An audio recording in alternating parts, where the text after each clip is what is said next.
Hello, college basketball fans of YouTube. This is aspiring CBS bracketologist KC Horstman, and I'm here to talk to you about the 2013 men's bracket.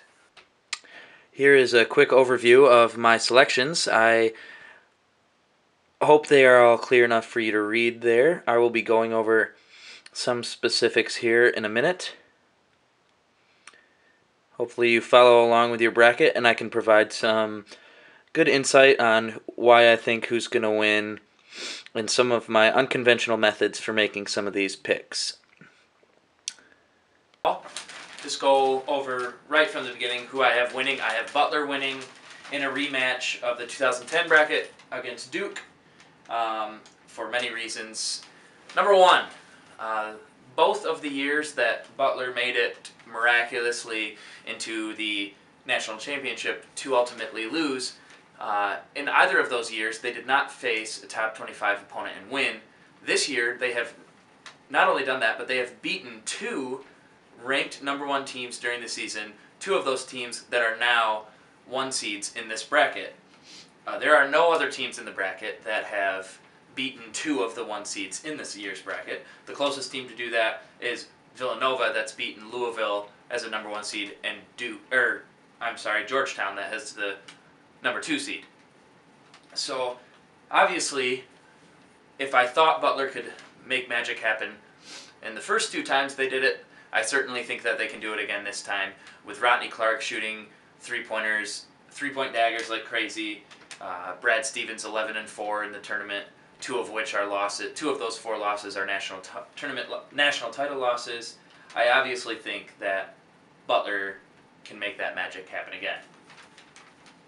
As far as Duke getting back there, they've been playing crazy all year. They have a few fluke losses, NC State being one of them, and I'll get to them in a minute. But the way that the bracket lines up this year, I just don't see them. I don't see them having a difficult time getting to the national championship game, but I do see them falling to Butler in that game. So moving on, my other two Final Four picks are Florida and Gonzaga.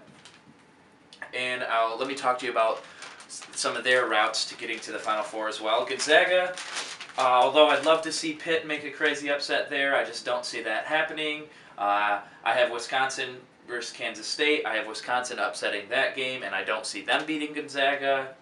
And then in the bottom half of the West bracket there, I have Ohio State playing Iowa State, which is a little bit of an upset. I believe Iowa State can beat Notre Dame. They've kind of coasted through this season.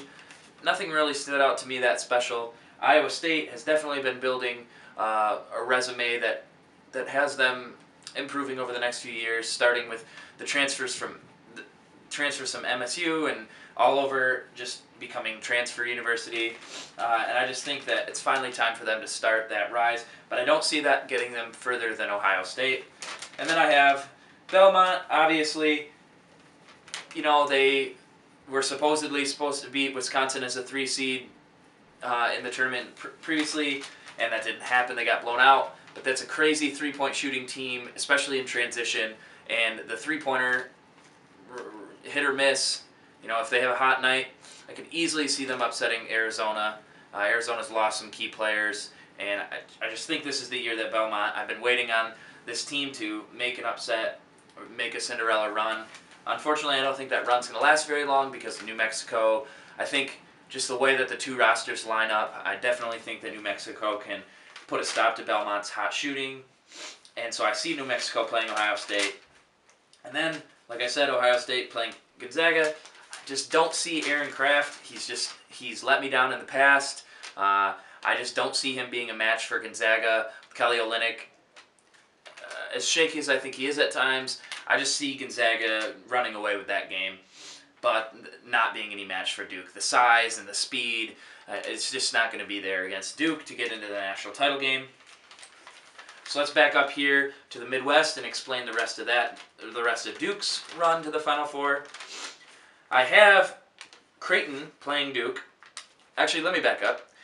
Albany against Duke in the first round. If Duke hadn't lost last year, I would be very tempted to pick this 15-2 upset. But I just don't see that happening this year. Sorry, you Albany. I would love to see that happen. All right. But then I have them playing Creighton in the next round. Creighton is a team that I've been very much keeping an eye on lately in years past, really wanting them to make a Cinderella run as well. And perhaps if they were paired up against anybody but Duke in the next round, I could see them doing that. But the speed thing is just not going to get it done for them versus this very deep team in Duke. Up one more from that, I have Michigan State having no problems with Valparaiso. As it is in Auburn Hills at the Palace, it's basically a home game for Michigan State. There'll be a lot of crazy Spartan fans there.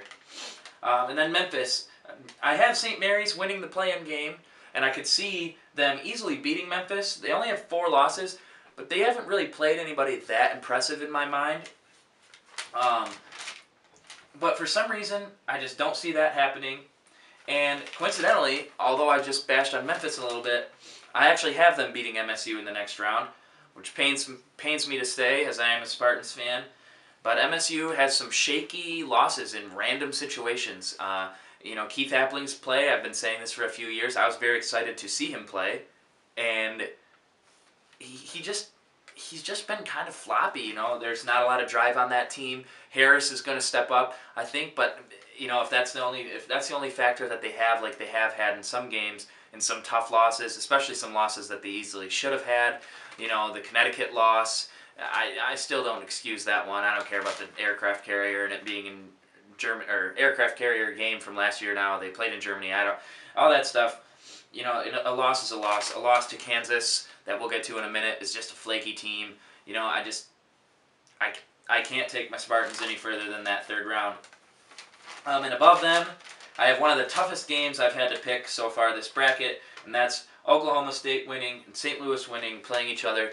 St. Louis has burnt Butler 3 times this year, but I don't see them getting past the surging Oklahoma State. And above that, I've got Missouri beating Colorado State. There's a lot of guys on that team coming off the expectations from last year, fell short of those expectations at the 2 seed. This year, I think they're going to come back with something to prove and pull off the upset on the 8th seed. You can barely call that an upset anymore. Moving on to Butler's run to the Final Four in the East bracket. To be honest with you, first round game, one that I'm very, very scared of. It's a Bucknell team that I have definitely also been waiting for a big upset in years past. And, with only 5 losses, people say what they will about the toughness of schedule. Honestly, I could see them pulling a first-round upset against my national champion pick and completely ruining my bracket. But, I don't think that's going to happen. Andrew Smith, leading that team, the size that he offers at center against Bucknell, he was on both of those national championship losing teams. He's going to definitely have enough drive to try to get back there where they won't lose in the first round, I'm sure. Below them, Marquette. It's a surging team, but they've had some floppy losses as well. Same record as Butler, and to be honest with you, I think the A-10 is the harder conference there in Butler's schedule. 3 of those losses are to a great St. Louis team, so you might as well take that down to 5 losses if we're leaving them out. And like I said, they've beaten Indiana and Gonzaga. Below them is a team that Butler lost to, Illinois, but fortunately, I don't think that they're going to get past Miami. This is a very sad thing for me. Preseason, I had Butler and Miami both in the Final Four, was my guess. Mid-season, that was definitely going well when Miami started out 10-0 in the ACC. But unfortunately, they got put in the same quadrant. So, Miami, sorry to say it, you're losing to Butler there. Above them, now, here's a team I love to hate on, and that's Syracuse. And usually, like has happened, I've picked them to be out of the tournament early, and it has happened. Unfortunately, for the way that the bracket has been lining up this year, I see Cuse winning at least 3 games, and here's why. You have a 12-5 matchup, which usually I pick one 12 seed to win a year, but this year I just haven't done it.